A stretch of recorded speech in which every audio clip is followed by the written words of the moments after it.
Hey everybody, Ryan here at etrailer.com. Today on our 2011 Ford Fusion, we're going to be taking a look at and showing you how to install the Roadmaster Crossbar-Style base plate kit with removable arms. Well, there's going to be 6 main components needed to flat tow your Fusion. You're going to need a base plate, diode wiring, a braking system, a tow bar, safety cables, and a brake light relay. Now, the purpose of our base plate kit is to provide us with a reliable connection point to hook up to our RV, which in turn will allow us to flat tow our Ford down the road. So what I really like about this kit compared to some of the others is that our base plate is not going to come out past our front bumper. That way it's not going to interfere with our everyday driving. Now, as far as our removable arms go, they're going to be very easy to connect and disconnect. Simply slide them in. We're actually going to have a hole here in our base plate. We'll take our included pin and clip and slide it through and connect our clip on the other side.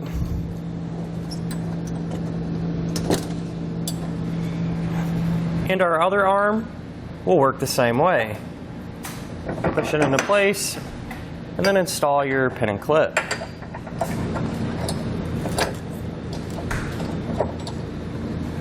Now, many of our customers were really impressed with how well the base plate worked. Now, the installation is a little involved, but it can be done. Speaking of which, let's go ahead and put it on together now. To begin our installation, we're going to need to pop our hood and remove 6 plastic fasteners across the front of our fascia. We're going to have 2 plastic fasteners here right behind our headlight, and to get these out, you can use a pick or even a small flathead screwdriver. You'll get underneath the head of it and pry that center piece upward, then you can work that fastener out.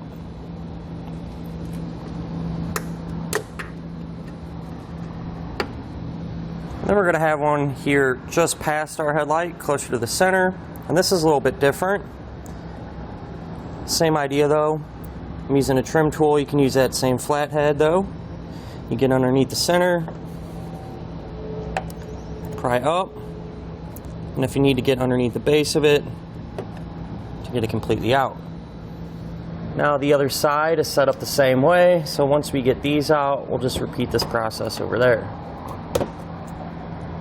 Now, underneath the front, we're going to have multiple fasteners running along the edge that's attaching our fascia to the plastic splash shield underneath. We're going to need to take those out. I'm going to do that using a 7mm socket.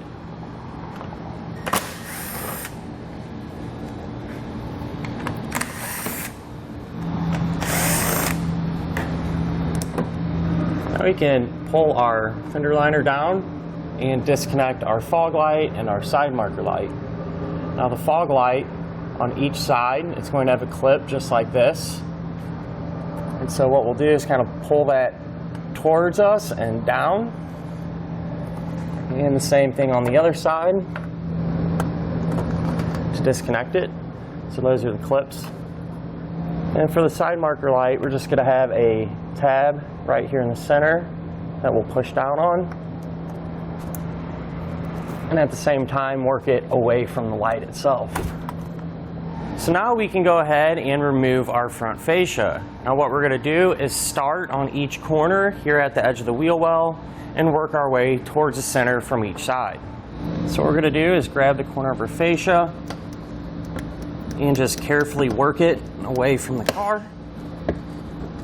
And if it don't want to pop right out, there's going to be some black clips here, if you will, that you can kind of get behind with the flathead.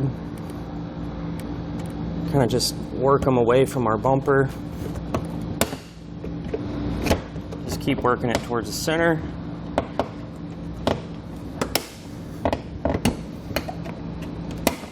And once you get to about this point, you can go ahead on the other side and get it to this point, and then we can move to the center to pull it off. We can pull it away from our car and set it off to the side so it won't get damaged. Now we're going to remove our shock absorption pad. That's going to be held in with 8 clips just like this. Now there's going to be 4 on top and 4 on bottom directly beneath it. Now to get it off, we'll start with one corner, and you're going to push down on that tab and up on the tab beneath it, and just pull it away from our car. We'll work all the way down using that same technique to take it off. Now over here on the driver's side by our subframe, we're going to have some wiring that's attached to it that we need to disconnect from the metal portion. That way we have some room to work. I'll just use a trim panel tool or your flathead and get behind it, pull it off the subframe, and just kind of scooch it off to the side for now. Now I went ahead and supported each side of our subframe right underneath our main bolts here using some pole jacks. Now if you don't happen to have pole jacks, you can just use regular jack stands and a floor jack, but it's very important you want to make sure to support each side. Now on each side, we're going to remove the subframe hardware, and that's going to be a 21mm nut.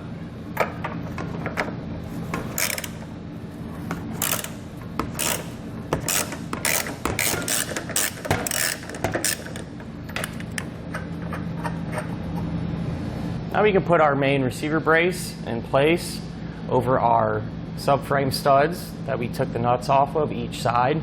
But before we do that, and from this point on, any hardware that we're going to be using to secure our base plate to the front of our car, we're going to use some red Loctite on all the threads. We'll put that on each subframe bolt on each side. So now we can take our base plate and put it on the front of our vehicle, and we're going to slide the attachment point on the base plate over our subframe bolt, and just get our nut hand tight for now. That way we can go over to the other side and do the same thing. Now with each side started and hand tight, we can go ahead and snug them down.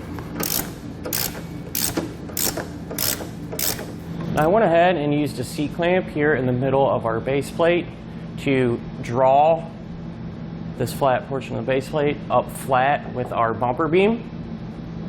That way when we drill, we know everything is lined up correctly.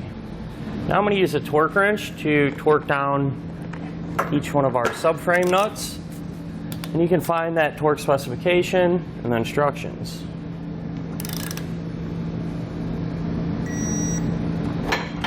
Now with our subframe bolted in and supported, I went ahead and removed our stands out from underneath it. Now using our base plate as a template on each side, we're going to drill a hole into our bumper beam to the size specified in our instructions. I found it is a little easier since the bumper beam metal is fairly tough to start with a pilot bit, make a small hole and kind of work our way up in drill bit sizes until we reach our achieved size.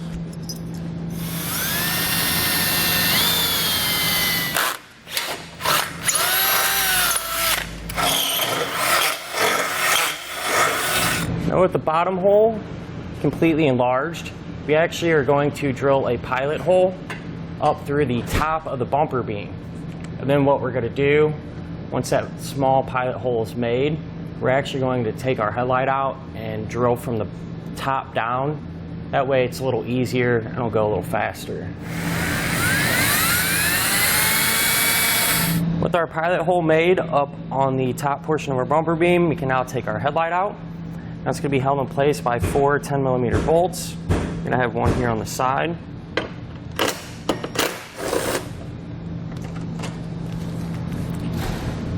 Two on the top.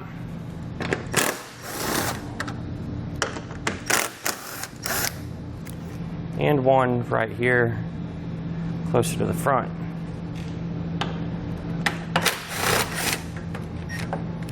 We'll just slide our headlight out. There'll be a couple clips that we need to disconnect. This one here, the brown one, what we're going to do is actually just turn the whole thing a quarter turn, like that. And then this one here, we're going to have a clip in the center, or a tab rather, push it down, and work it off of the headlight. Then we can just set our light off to the side. Now we have room to enlarge our pilot hole the same size as it is on the bottom. So we're going to use that same method by stepping up our drill bits until we reach that size.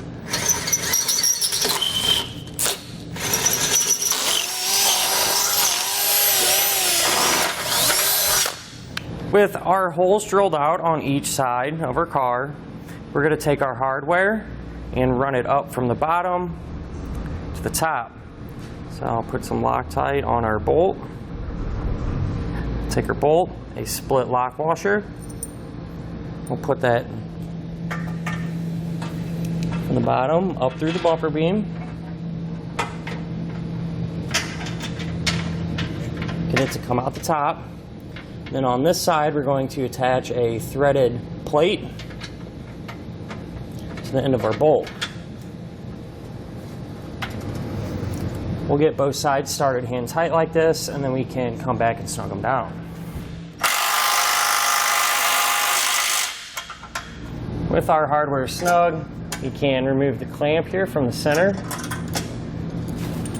And what we're going to do is, using this tab in the center as a template, just like we did on the sides, we're going to drill a hole through both sides of our bumper beam using the same technique that we used on each side.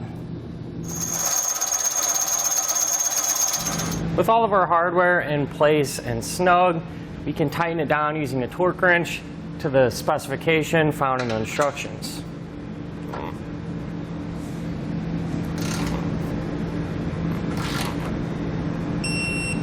Now we can trim our plastic shock absorption pad. That way we can put it back over our bumper beam.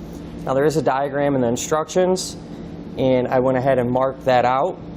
And something I do want to point out is that we're going to need to trim both sides, actually. So the top side is very similar to the bottom where we need to trim. I'll start with the top, and I'm going to use a Dremel tool to cut this out.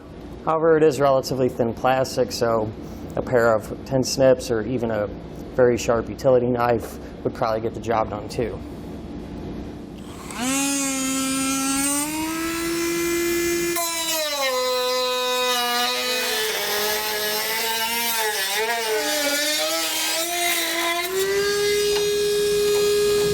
Now with our plastic trimmed, we can go ahead and line it back up and push it back into place.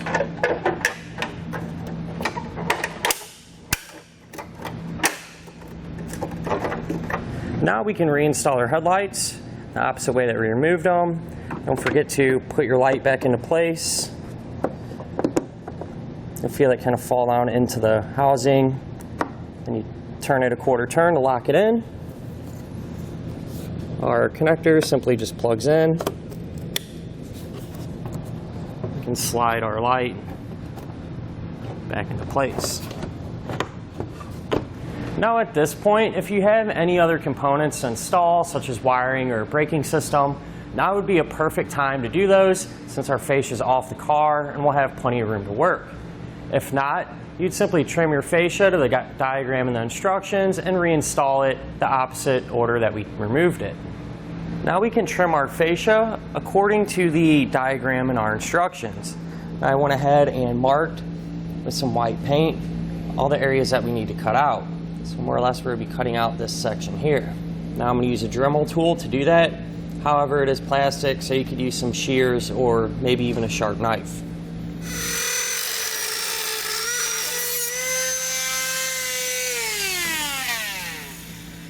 And with our fascia trimmed, we can go ahead and put it back into place in the opposite order that we removed it.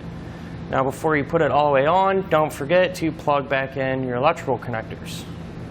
And that'll do it for our look at and our installation of the Roadmaster Crossbar-Style base plate kit on our 2011 Ford Fusion.